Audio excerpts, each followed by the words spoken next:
It is always tough to follow my mentor and friend.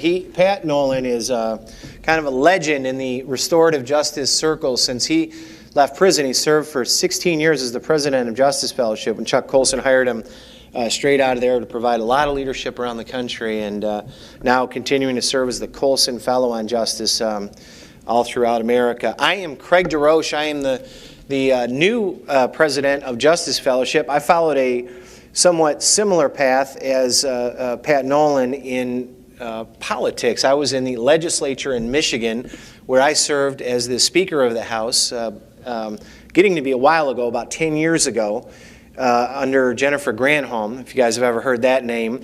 I used to fight with her. I used to say, like, brother and sister. It was more like Tom and Jerry, though, if you saw the words and the tricks that we'd play on each other. And I'm pretty well known as a strong conservative voice.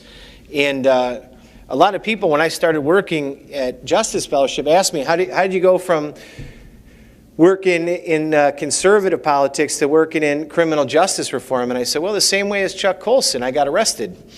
And it's the truth. And but for as much care and compassion as Chuck Colson had for the prisoner, he never bothered to go out and get addicted to anything.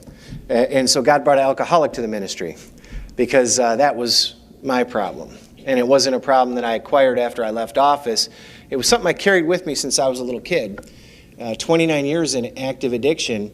And I started speaking about it when I had destroyed my entire life through addiction, the realities of addiction, what it was. And it's different from something that you can scare someone straight on, or you can educate them on, or provide them with a degree. Heck, I graduated college when I was 20 years old. You know, top of my class, outstanding student leader. I was Speaker of the House when I was 34, could balance a $43 billion budget, but I couldn't figure out how to go to sleep without drinking myself till I passed out. And I had to lose everything. You know, and I had to be lifted up by a power greater than myself before I could take any step forward, whether it be in marriage or in business or productivity at any level. And I really felt that God put on my heart that life experience that I had in politics as well as in addiction could be used to help other people. And that's where I started speaking out, and where Pat Nolan, on a speech that I gave along with him in 2011, introduced me to come down to meet Chuck Colson and get involved in this important work. And I think that the black conservative movement, which this is such an honor to be up here and talk to you all.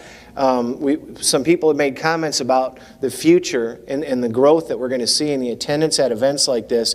But I think a lot of that is going to come if you continue to talk about what is wrong with the criminal justice system in America and connect with the black community. It's not always about promotion. It has to be about attraction and what is real and what's right in front of people. I've been pro-life my whole life, right? I've had different values on marriage. I was raised by a mother and a father. I understand these things. But the reality of what's going on, I'm from Detroit. My state representative district bordered a street called 8 Mile. Have you guys ever heard of 8 Mile in Detroit? Okay? I know about race politics, right? Black people live south of 8 Mile, white people live north of 8 Mile, right? That's changed. That was true when I was growing up 40 years ago. Today, my daughter, where I live, just 3-4 miles north of 8 Mile, in her elementary school, there are 23 different first languages spoken, 23 different first languages spoken out of 45 kids. I can't even count all of the countries. They have all the flags up, though. It's really beautiful. So it's not just the integration or the moving past of the race and the problems that we had in Detroit, but it's true diversity and what America makes us great. But what we have in a hollowed out city in the criminal justice system is everything that is wrong with liberalism, everything that has been misguided about what conservatives have said the answer can be. And I think that if we take the time to review our principles of original intent of what our Constitution is and the proper role of government and what we expect when a crime is committed, the accountability and the restoration between the victim and the community and, yes, that offender, because that is part of their growth. And we understand, does anybody here like it when people talk about a class of people as those people? You know, that kind of turns people off, doesn't it? But we get a lot of that in America, and I think people have become sensitive to it when they're talking to a group and they say, well, about those people, if they're talking about black people or Mexican people, they understand in their head that that's offensive. But isn't it funny how much Americans, we still like to have those people out there, right? And how perfectly comfortable we are when we're talking about those people, those criminals. You know, those people that do those drugs, and those people, you know, they need to be taught this, and they need, one of the privileges of working for Prison Fellowship was Chuck Colson was one of those people.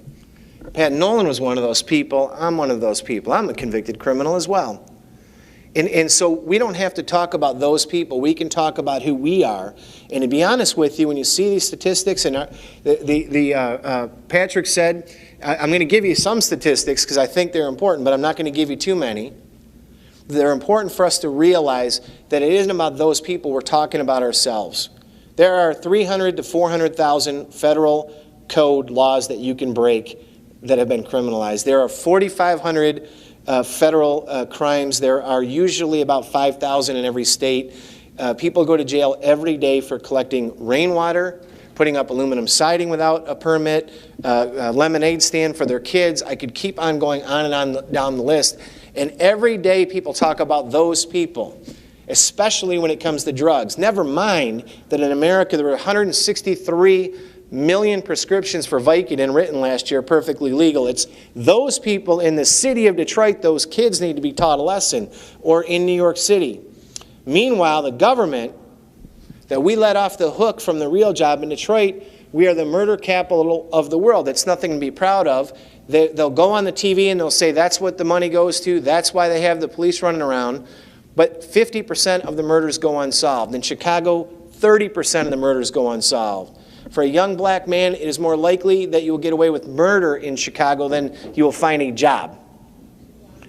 And we need to work together as conservatives and bridge that gap between white America and black America on our principles where they went wrong. Because, my friends, I believe that it's connected. The first thing our government decided to do was to run a criminal justice system. We did not agree on having a standing army for 3 or 4 presidents. So it wasn't even national defense. It was a criminal justice system. That's the role and the domain of the government. We want to pay our taxes for you to do this for us. And as Pat Nolan said, as soon as the government got involved, they started systematically removing the purpose of it, which was the victim. And the victim becomes the government.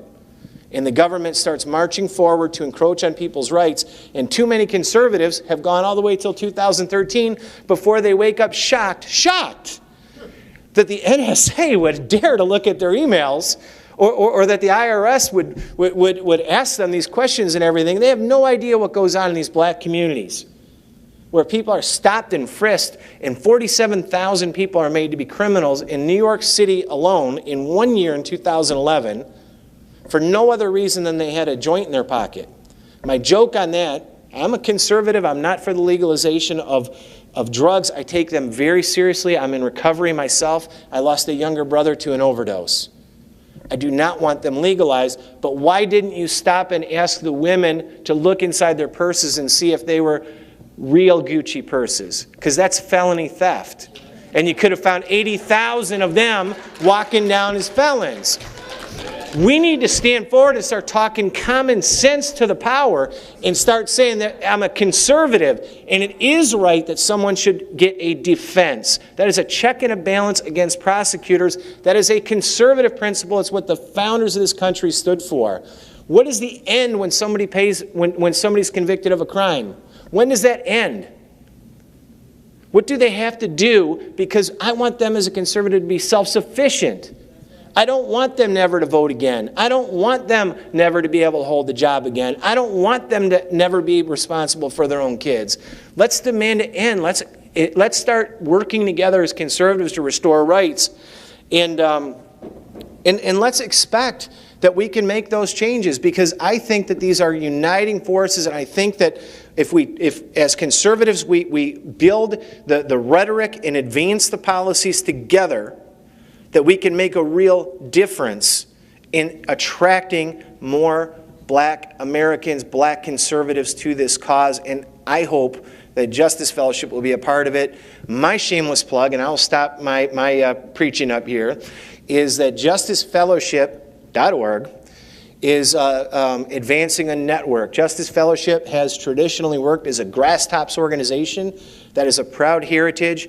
People, presidents and governors and the United States senators call this man, Pat Nolan, Chuck Colson, myself, others.